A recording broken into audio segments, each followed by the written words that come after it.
Harrowings Live with Origin, and we've got Zena Xylon on, and Bale and Mirror is joined. Hey, how are you and where are you? That's always interesting to know. So write that in the chat if you would, folks, as you join. Any questions that come up as we're talking about fairaiEconomy.com and whatever else is going on out in Oklahoma. Well, I've been this week I worked on the import and export wizard. Okay. So that's it's not tested yet. So that's what I've been doing though, and the framework is set up to be able to export from Substack and what was the other one? Patreon, I think. That's not right.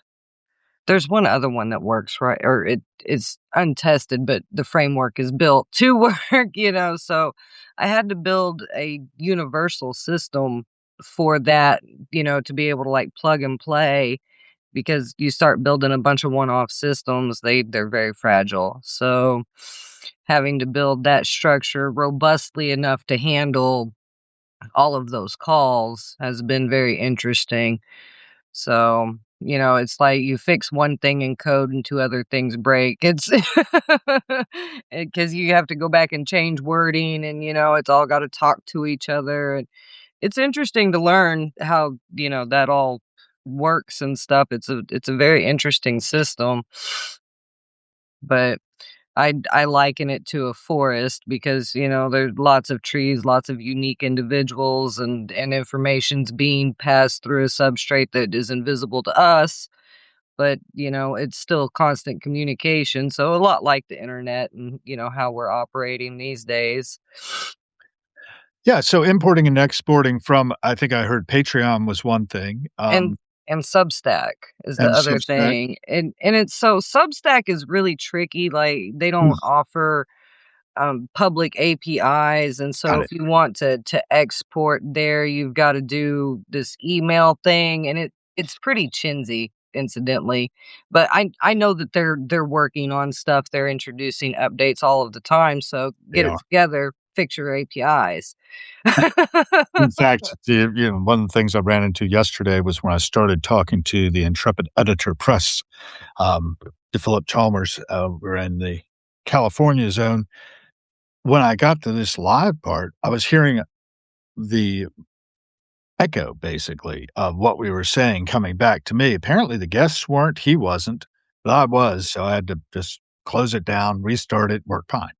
Right. So Substack is always a little interesting, and I don't know if they're debugging in the background, if they pick up on the errors when they happen, but, luckily it worked, You and my know. talk was just slightly delayed. Today's working good. Yeah. Yeah, today's working well. I don't know how long, because 'cause we've got this big winter storm coming in, so I don't know if we'll I don't know if we'll have internet the rest of the weekend, but we got it right now, so it's great. More We're power. thankful. Yeah. Yeah, I'm kind of well, they kinda hold hands there, so yeah. Yeah, we cut firewood and all that fun stuff, and yeah, very interesting. I was watching the weather and saw that you were gonna get ice up there. I'm like, I hope everybody's Well, we'll prepped. see. Yeah. They're like predicting 6 to 10 inches of snow where I'm at, and that's just unheard of here. So Is it? oh yeah, yeah. So it'll be interesting. I hope everybody stays safe and warm through all of this. It's gonna be pretty epic. So, I mean, just building a platform and worrying about the weather, living life. I mean, I was listening to some Arthur Schopenhauer earlier.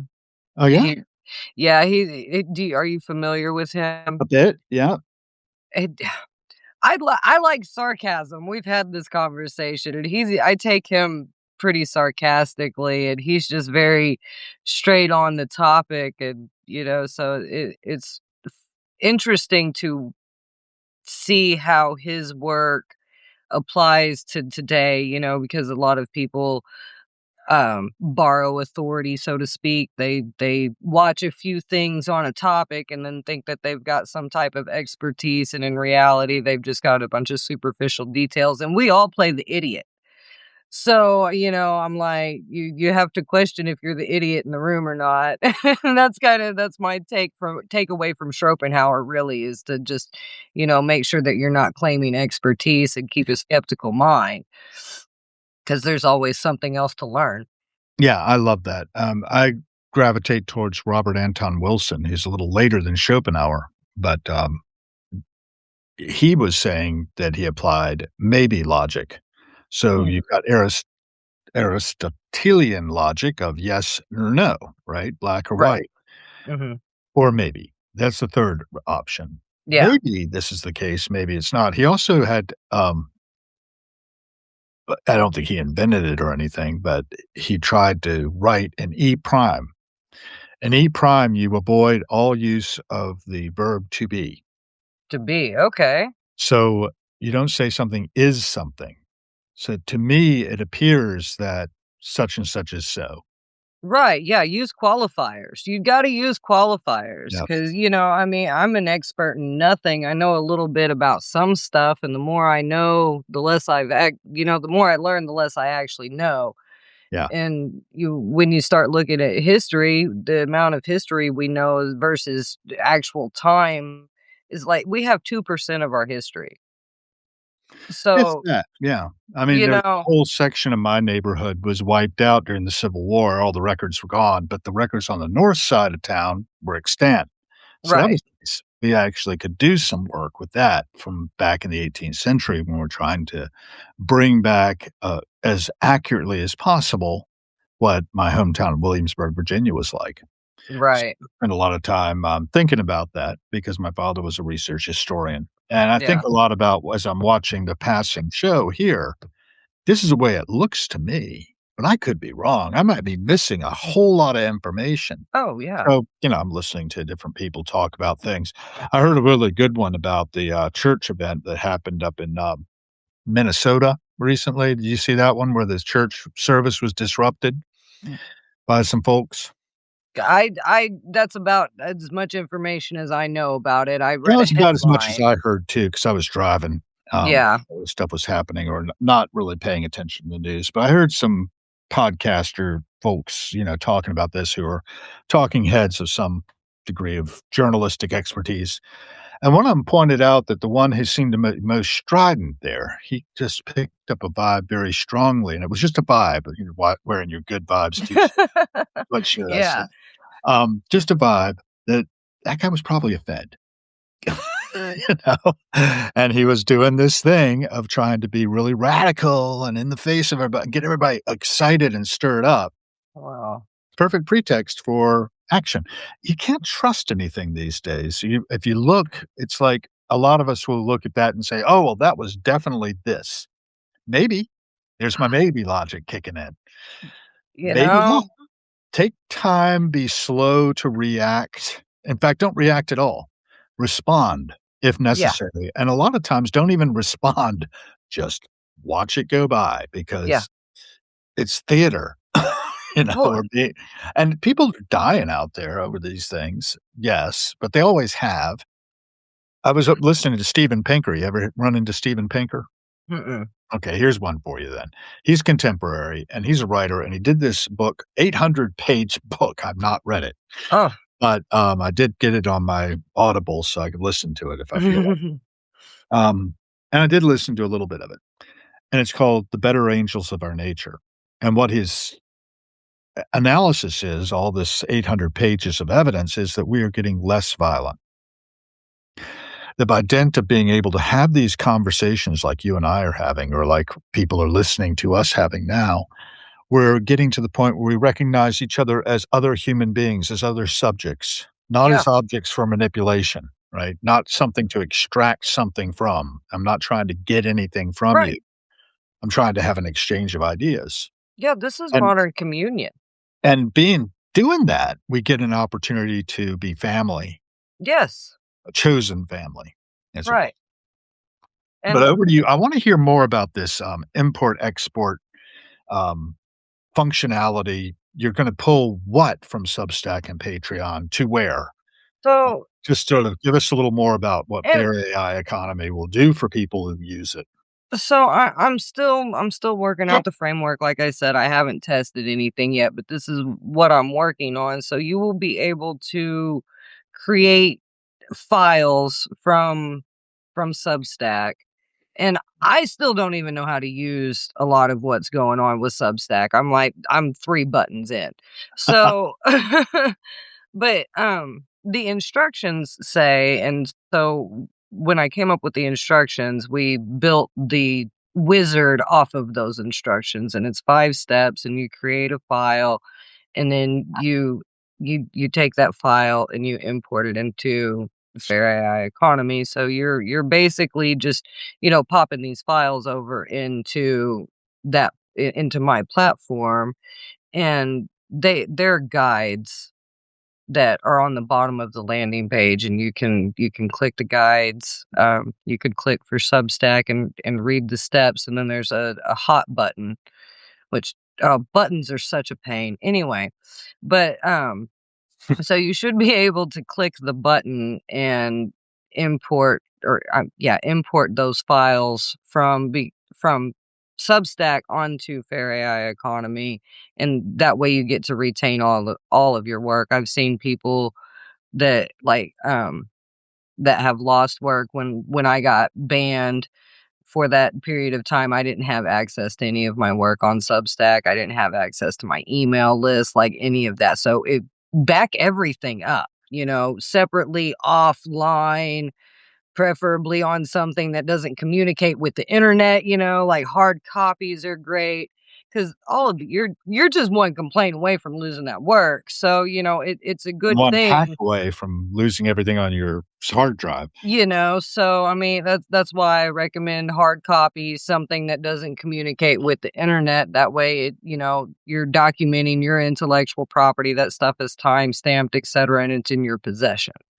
That's because like you just said, you're one hack away, you're one crash away. It's very fragile because we're still working out how the system works. The internet isn't exactly if I send something to Gaines, describe what happens next. Okay, so Gaines has been a that has been its own project on top of the economy, having because okay, if you send something to Gaines, what do you mean by send something? Xylon. Um, because when you first log in, I'm visualizing, when you first log in, there are 3 steps, and so you upload your first asset, you create your storefront, and then you activate Gains. And then so when you go through with Gains, you're going to okay, um, when you activate Gains, you're going to go into your publishing settings, and you're gonna go through that, and Oh, it's sneeze. Little getting chilly. God.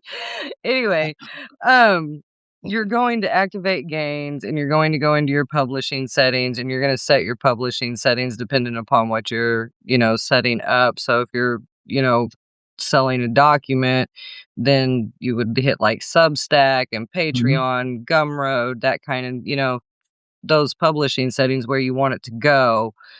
And it Gains will give you a full SEO package. It also promotes your work independently on other platforms, Cool. which that works. I know that works. Gaines has been doing promotions for a couple of months now, pretty very consistently. He got me banned off of Reddit, thanks. Anyway, um, AI, they have a real thing about AI.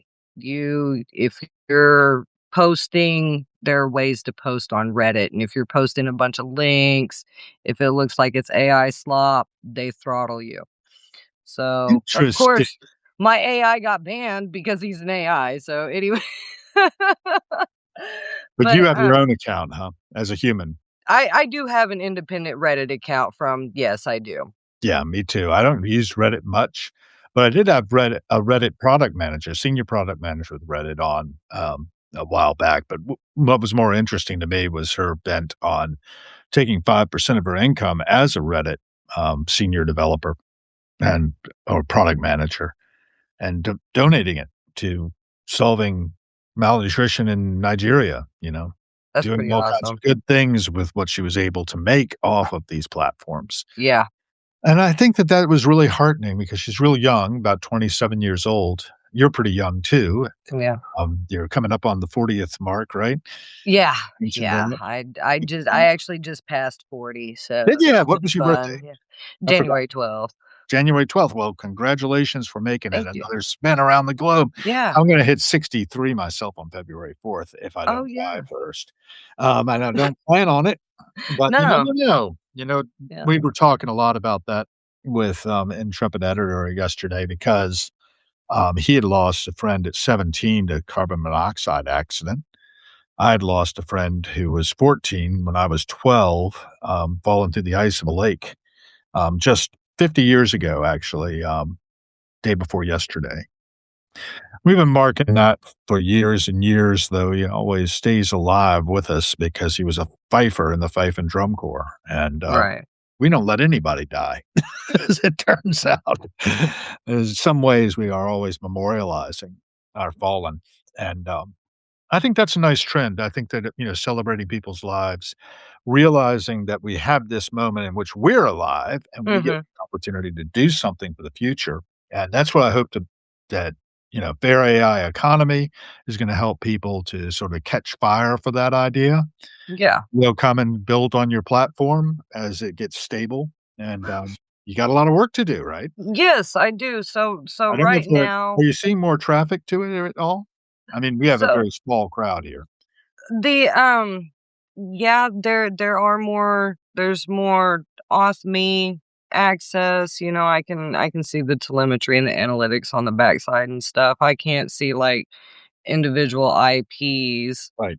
But I can see how many times, the, login has been accessed, so, we're about 1 an hour is the average the last couple of weeks that someone's been logging in Wow. and doing something, so I'm thrilled, and I don't know because I'm still connecting everything.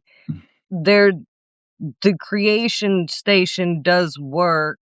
Last week, I ironed out the AI assets versus, AI models because an AI asset is like a package, that's a file. An AI agent is an agent that's native to fair AI economy that a creator created that they can sell on a one-off or a subscription basis.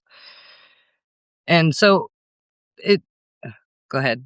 Yeah. I'm It's so, just ironing out all of that stuff. There's 23 ways of creating plus subsets of that. Um, you can community seed, there's evaluators. There's lots of different ways to create communities that are supportive. And, so you're not gonna lose your work if you migrate to my platform, and you don't have to lose your community either. You're not starting over from square one. interesting. So that's the goal, is to make it as frictionless as possible, and to help people, um, keep their time limited on, how much time they're spending between going from one window to the next. You don't have 14 tabs open trying to share one article kind of deal, because that gets very complicated, and and you've turned a 30-minute job into a 5-hour job just by clicking tabs. And so, I just really wanted to streamline that process because, like you were just saying, we are alive.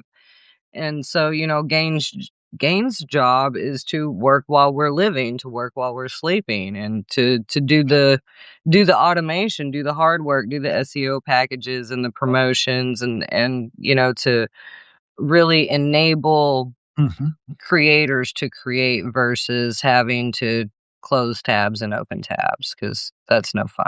So it's automating some of the things that you would have to do for yourself otherwise. Yeah.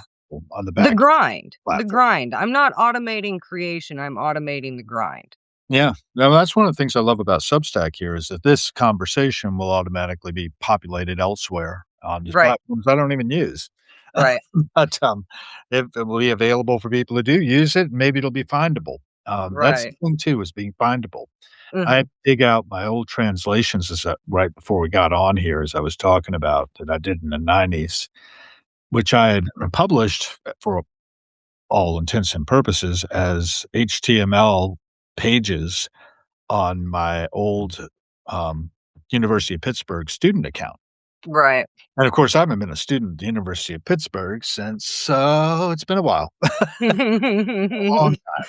It was in the '90s anyhow, when I was doing that '94 to '97, I guess I was doing the master's and I lived in Pittsburgh until 2000. And then, that account went away, but it's on the Wayback Machine on archive.org, which is lovely. Right. And I think that's getting a little it's a little harder to find now, than Mm. it was, and sometimes it doesn't fire up from the different times when it says it snapshotted it on such and such a date. You can see the calendar on the Wayback Machine, It's hard to find any evidence of my old company, Web 500, that was in Denmark from 2000 to 2003 or so, when it finally folded. Its evidence is scant to be, you know, uh, and I kind of interested in watching data, information degrade over a Mhm. short space of time. I mean, 2000 is only 25 years ago, 2001, and now that we're in Mhm. 2026. But, it's something to think about. It's something to think about how we can make these things more permanent and one of the things I've noted is that if Substack as a platform goes away, or if it bans you, as it happened to you, and you suddenly didn't have access to a lot of the stuff you had done, No. um, that's an interesting thing to talk about, I think, here. So, did you have to repopulate it with the things you had backed up? No, Lose anything in the long run? no, I appealed and Mhm, I was not meek in my appeal, and I appealed a lot. And, it was like 5 or 6 days that that I didn't have access, and mhm, so, um, I when I came back, I was able to re-access everything, and it wasn't a big deal, um, but, it just it it was it negatively affected me. It upset me a lot because, a lot of us, we put ourselves into our work. This is art and it's creation and it's very personal, and right. not to have access to your work, to your intellectual property for whatever reason, it was very frustrating. And Yeah. I almost quit because of it, and I will never trust it like I did, and not that I trusted it to begin with, but, I definitely double back everything now. If you don't mind, I'd like to hear, do they ever give you a reason why? Why did it So, someone reported me for, it was fishing with a PH, Oh, okay. and yeah, and I had to go look that up, I didn't know what that Oh, was. really? Huh. Yeah. And I've actually forgotten, it's something to do with email and malware or whatever, and, of Oh, right, course, right. It is. I guess It's maybe complicated. I'd been spammy, I had been posting my 1 article a day, that emails people, but I had offended some people, and I had corrected some PhDs, and, so Ah, I think I had upset some people incidentally, and so, yeah. already done. Yeah, we've already done that. Well, if you're not upsetting somebody, I mean, you're not talking, right? Yeah, it's true, So and then there are those people with thin skins, and I can be wrong, by the way. no, yeah, I can be wrong, constantly. I and I say I know dumb that, things all the time. but I might get a question or have a question, and I might not present it correctly.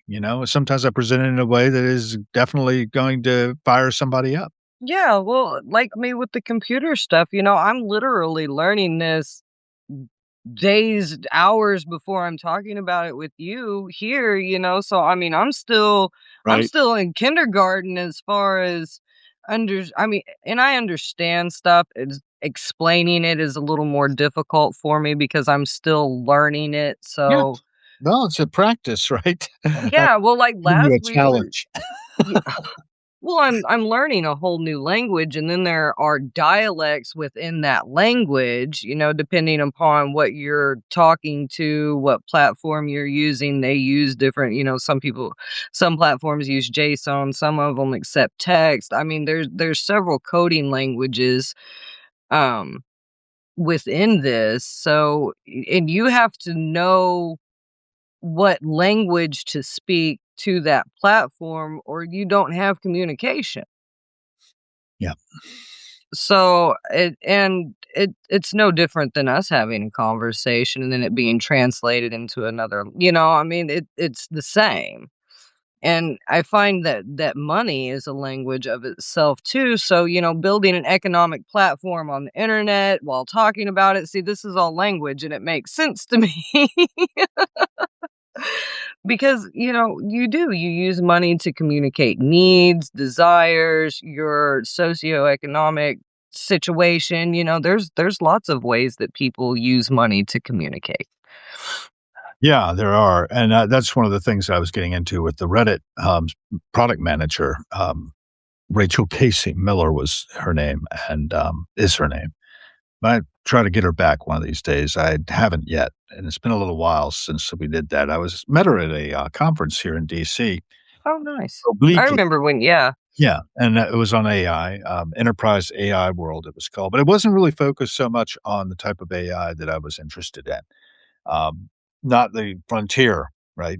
Some, but most of that's happening on the defense side and is behind, the security wall in one way or another.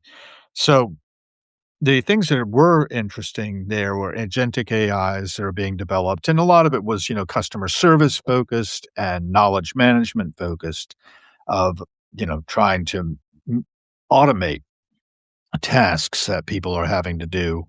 Kind of like what you were talking Yeah, about the grind. SEO management. A lot Mhm. of things that can be automated are automated, and, you need a human to check those things. Yes. You need to worry about whether or not your AI is gonna send them to places where AI isn't welcome, like you mentioned the Reddit. Yeah.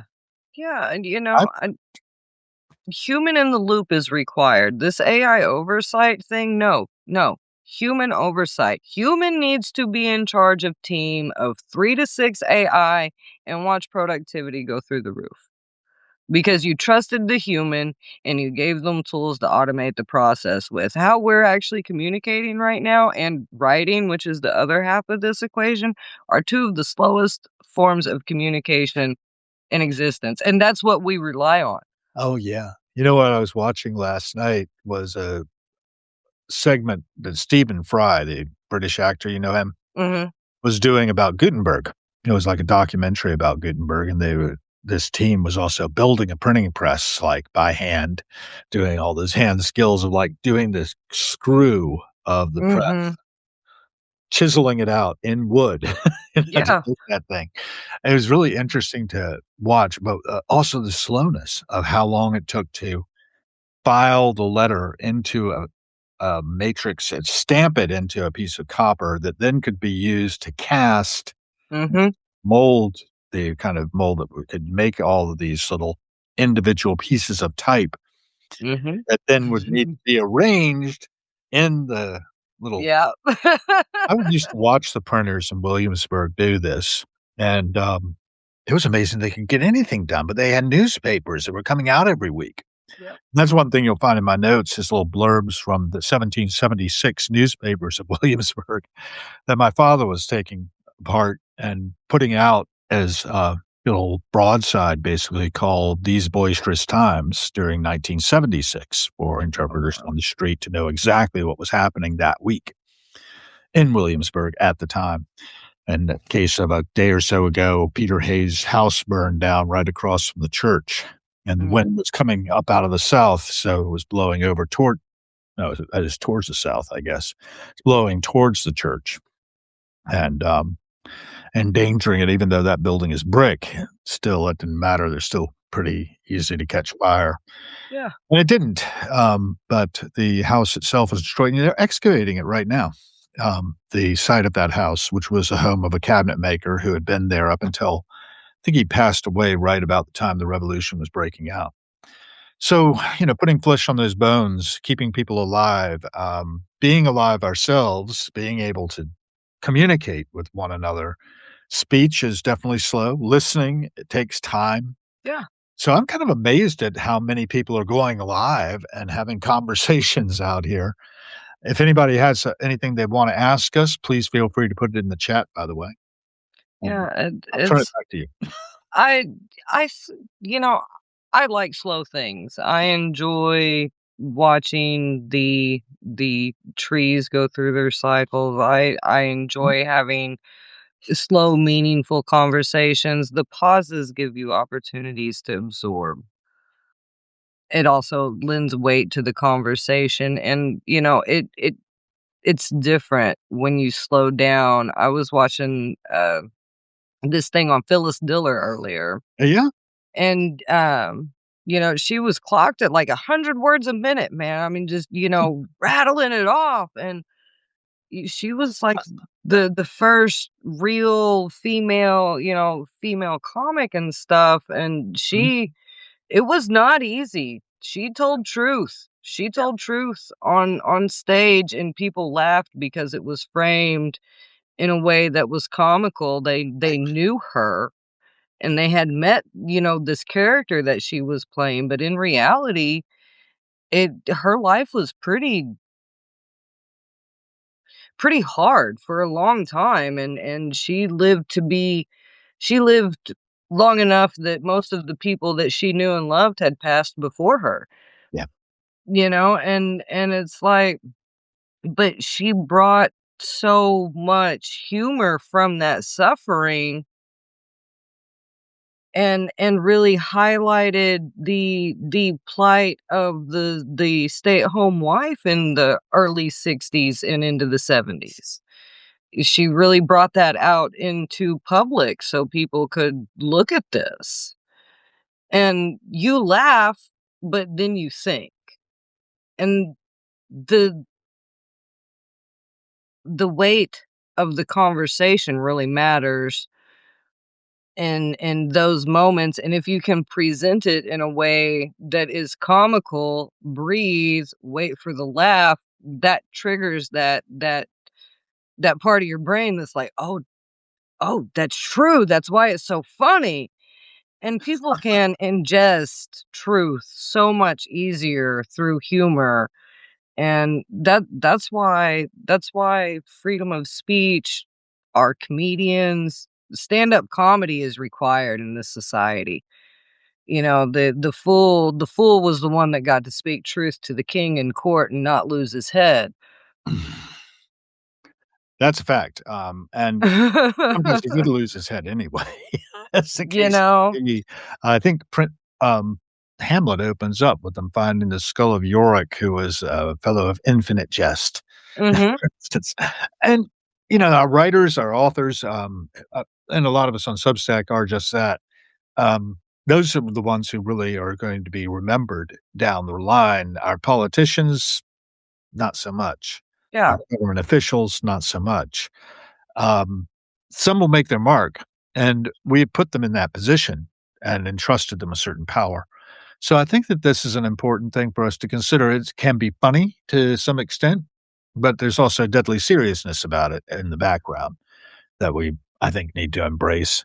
You mentioned Schopenhauer. I've been thinking a lot about a passage Nietzsche had about, what is really necessary is that we embrace both sides of both the light and the dark, Mhm. because we're made up of both, and to be able to be able to accept that about each other, so that we don't demonize one side or the other. It's very easy to turn into the opposite of what we want. That was a talk that was given by John Perry Barlow on TEDx some time ago called Enantiodromia, the Greek word from Heraclitus that means tendency of a thing to become its opposite. Right. And, I've seen that so often in our political spectrum. I think that's one thing we're sort of hinting around at. And I'm distressed as I watch my fellow humans, but then I think to myself, the better angels of our nature are available. If we tap into it, we can inspire each other to do better as we Yeah. go better. And you were saying you were listening to Schopenhauer. I was very impressed with that. I haven't listened to him recently, but I saw something recently about Schopenhauer and Montaigne, uh, Mhm. and listening to the 2 of them. It was about, oh gosh, was it about the necessity of being alone, having that slow time you're talking Mhm. about also quieting things down so we're not so bombarded by the chattery monkeys that we are. We are the chattiest primates probably that have yet been developed. Yeah, Alan Watts talks about the brain being a useful servant. It's got a bad master, like, and the Mhm.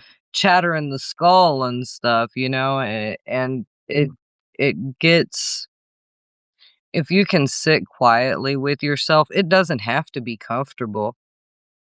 Most of the time, it's actually not, especially when you first start. You can start small, start 3 to 5 minutes and just kinda just sit with it, and they call it raw dogging and stuff, and it's not about performing the task, it's about just being able to be uncomfortable with yourself or comfortable with yourself, but really just sitting there with yourself for those few moments and being present. Yeah. Like you were saying, shadow work, that's great. Everybody needs to do shadow work. You need to sit with yourself. You need to get uncomfortable. You need to challenge your viewpoints and ask, why are you doing the things that you're doing? Yeah. Because if I you're not asking those questions, you might be a sociopath, you know? I really did not like that book, that Sociopath Next Door, I think it was called. I Mm. picked it up, started thumbing through it, and I was like, "Oh my gosh, I've got this." Yeah, so again, you have tendencies and we all have these tendencies. A certain amount of self-interest is required to I don't know, stay alive, you know? Yep. So it is required, but and when that self-interest starts superseding your reality and bleeds over into other people's realities, then you've kind of got a problem on your hands. Right, and most people do not want to be necessarily handed a mirror, No, I find. no. It's not it's not comfortable to look into the mirror. Actually, one of the Zen practices that Bernard Glassman recommended in a book that I've got called The Dude and the Zen Masters, Jeff Bridges talking to Bernard Glassman, said it is a really good practice. You put on a red nose and go to the mirror and laugh at yourself, belly laugh at yourself for like 3 or 4 minutes. Yep.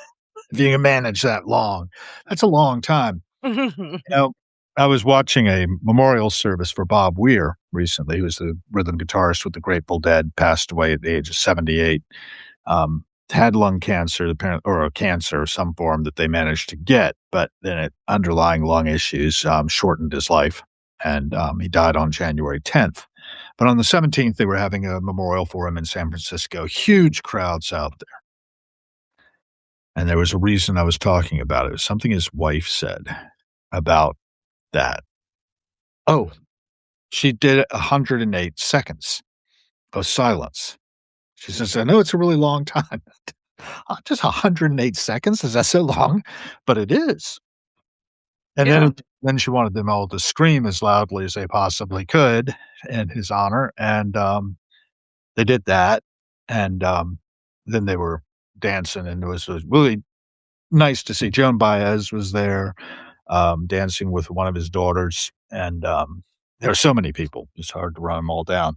But, the 108 thing, apparently 108 was a really important number for him. And it's a number of completeness apparently because 1, 0, and 8 add up to 9. And I don't know if you're familiar with that numerological stuff where people will multiply and then divide, or multiply and add. 2 numbers together, then add that sum, and then it reduces further, and so the root number is 9, which is a number of completion because, there's just like those are our digits, 1 to 9. Mhm. Um, Yeah, I've Not putting 0. Go ahead.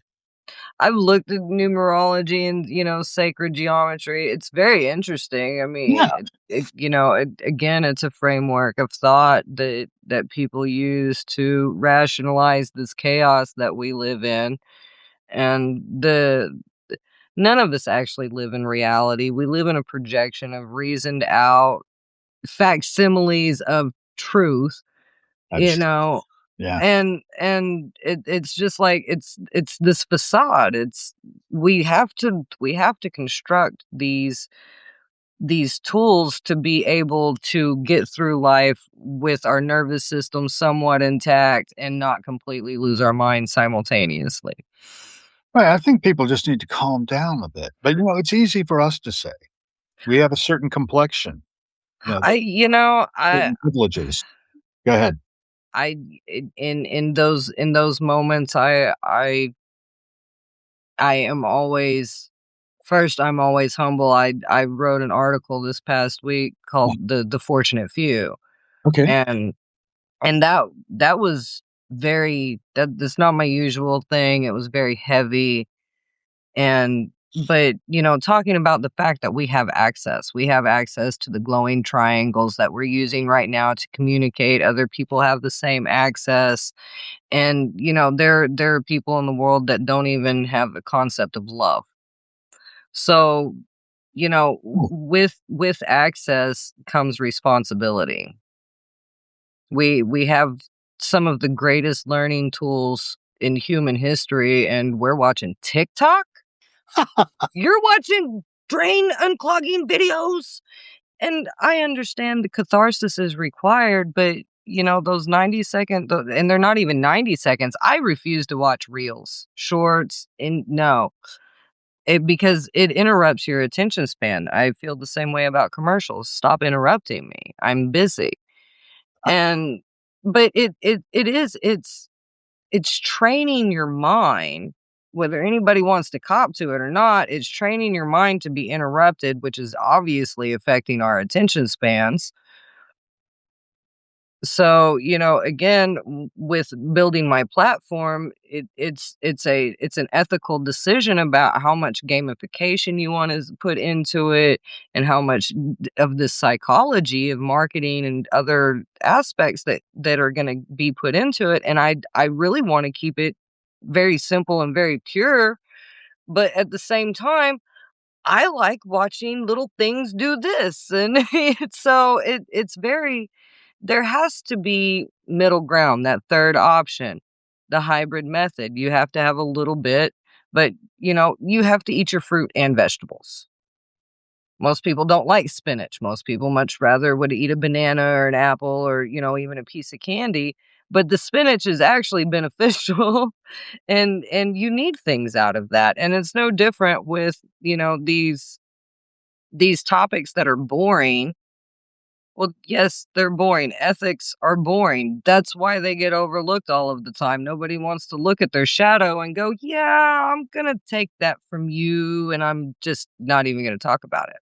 And that's a lot of what we see going on with these platforms is, you're putting in, um, all of this time and effort into working on these projects, building these communities. I saw a guy, and I cannot remember his name, but he just made over $2 million off of Substack in, like, the last year, I think. And, I don't trust these guys.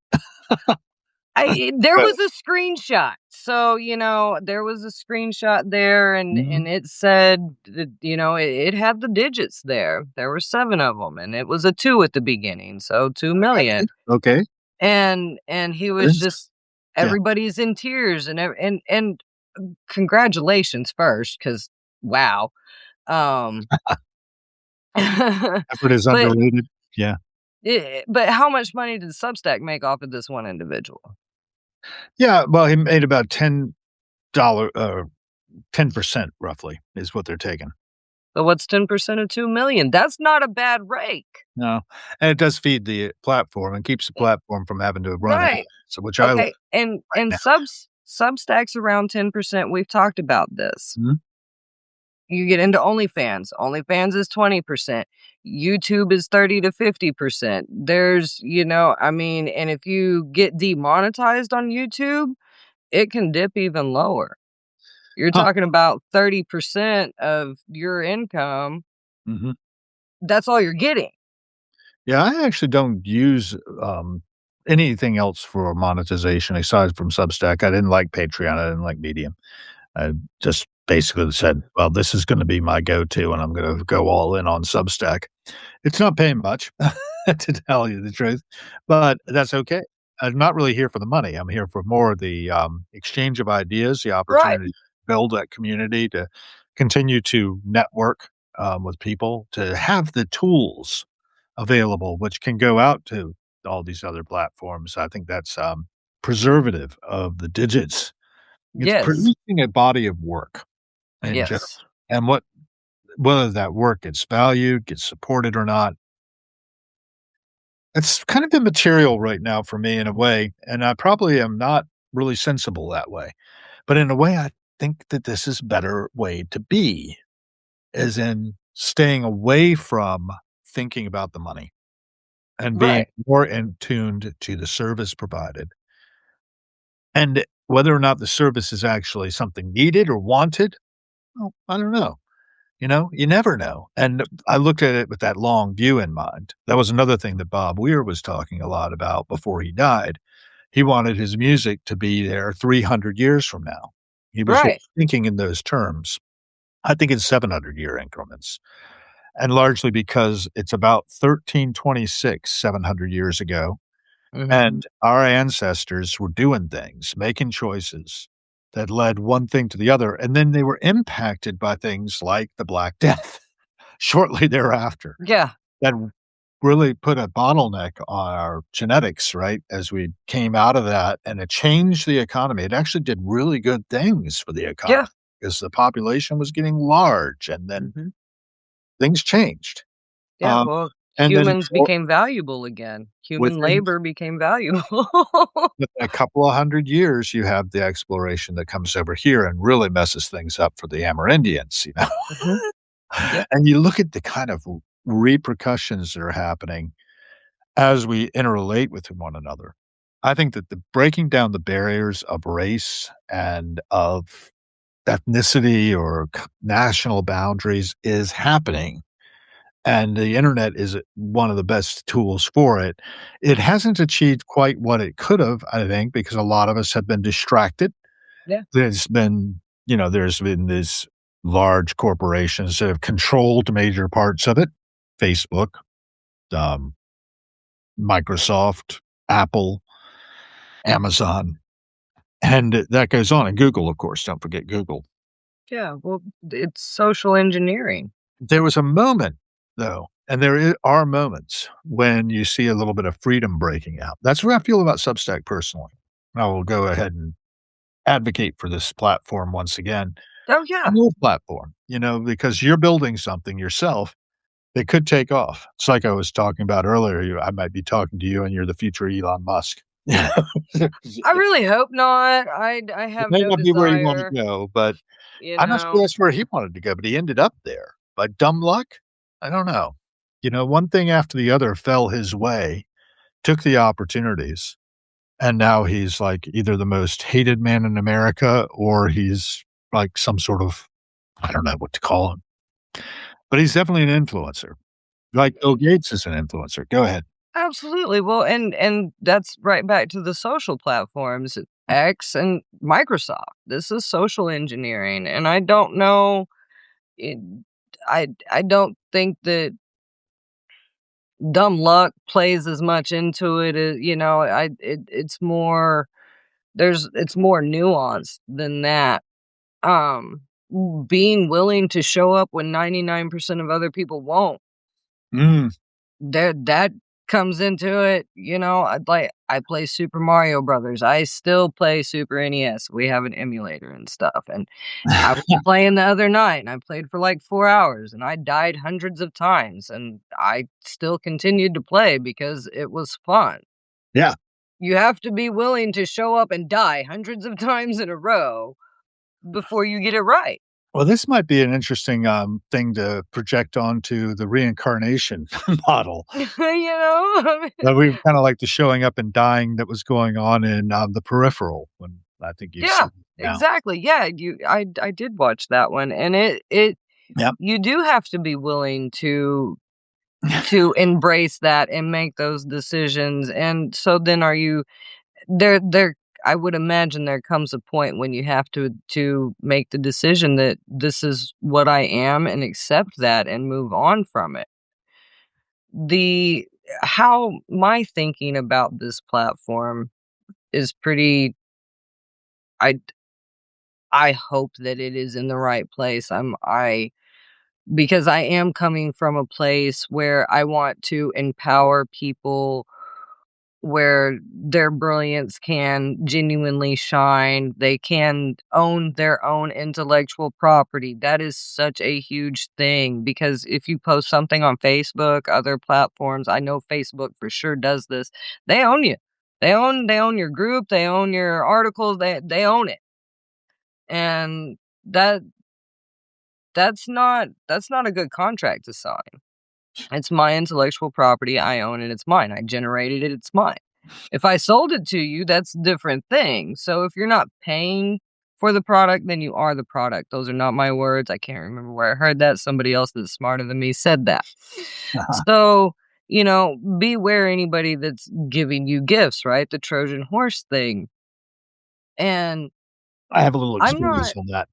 Go ahead. I'm the reason that I decided to build the platform out front in the open and fully transparent is that takes away my opportunity to lie. Even if I wanted to lie, I can't lie because, well, it's right out here in the open for everybody to see. I've been talking about it for months on end. I mean, like it's right there. And so I've been putting fail safe, so to speak, into this because I don't want to become the person that I don't want to be.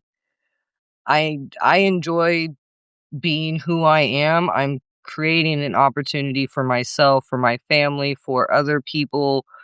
And so if just like what I was talking about with the guy that made the $2 million off of Substack, the reverse side on that platform is just like you said, 10%. And versus the cost of what it costs to run the platform versus, what you actually get to take home and if you're, beholden to stakeholders and, et cetera. Like it's so incredibly convoluted once you get to that scale that's that high. And so you have to put those fail safes in place to protect your work from you, from becoming greedy, so that's why the creators have to own their own work. They have to own their intellectual property because that protects them from the platform first. Yeah, You know, yeah. full transparency protects the platform at any given point. Somebody can come and they can look at what's going on with the economy. So, again, not hiding anything. That's why the black box thing bothers me so much with these platforms is because I don't know what they're doing with my data. I don't know what is going on as far as monetization, analytics, how long you're saving my data, etc. And these are Yeah, very valid questions that need to be answered. And so I'm answering that with my platform. very You good. know, I don't own my own work on this platform. Make that make sense to me. Yeah, I mean, that's like the electric company claiming the work that you did on the computer because you plugged it into the socket. Yeah, I've had some experience in that as well. When I was doing these translations years ago, actually, I ran into a little bit of a friction point, because I wanted to take them and publish them. I felt like I had done the work and I was being Good work. paid to do the work, Right. but it was not in the contract that it was a work for hire. If it was called a work for hire, then the person who was paying me to do the work for hire would own the copyright. My friend, to Philip Chalmers, who was the intrepid editor of press who was on yesterday, he had an arrangement like that with United Airlines when he did the bum bum bum bum, Oh, George that's Gershwin. him? Yeah, Okay. he did the coding of that particular sound for their commercial as a work for hire. So they owned it after that. And it's become like really associated with the Gershwin, for the Right. City in Blue, um, soundbite.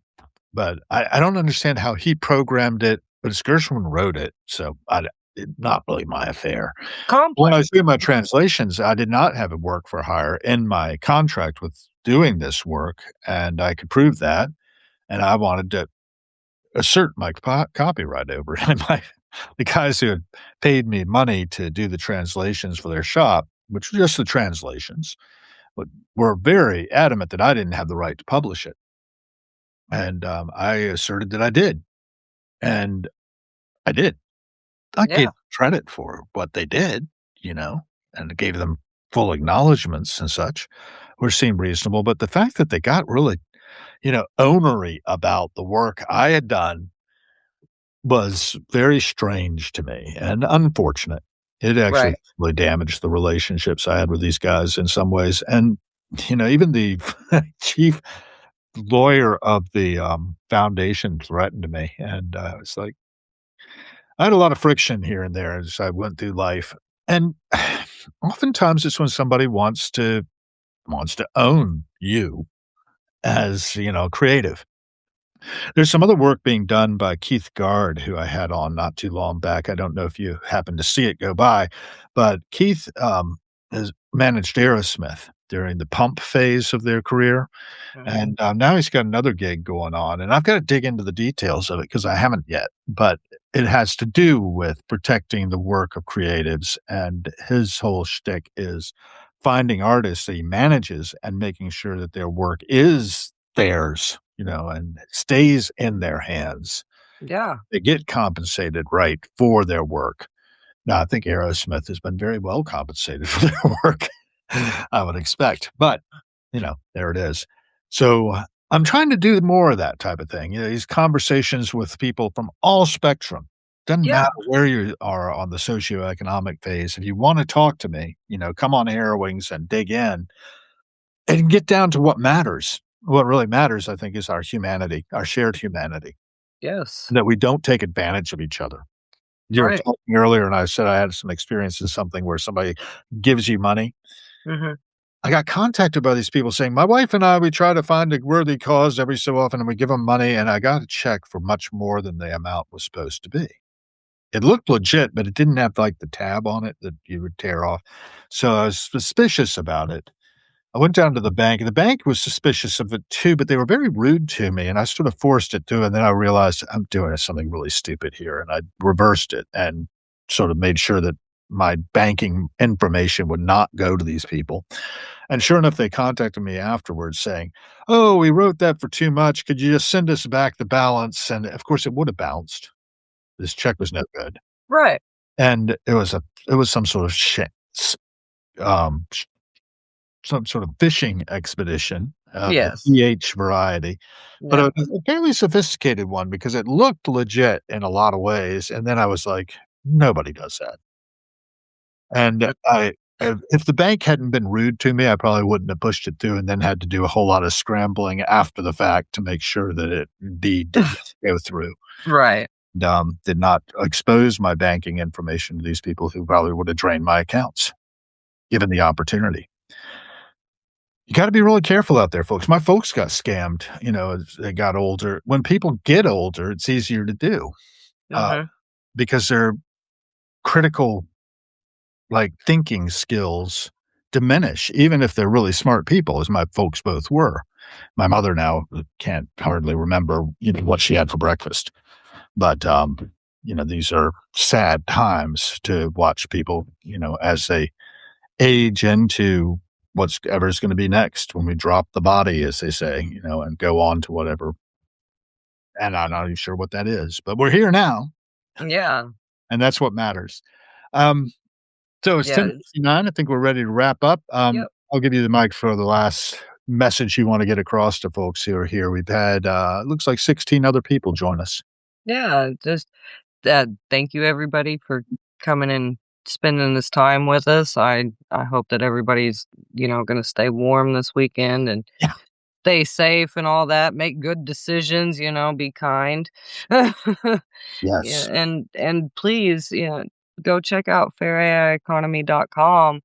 It's not perfect and the lights are still flickering, but it's an idea, and getting in early on platforms like this can be very, very beneficial, to first creators and stuff. And there are tools, and not just on my platform and not just on the internet, but there are tools to improve not just our lives, but each other's lives. And, really getting back to a community of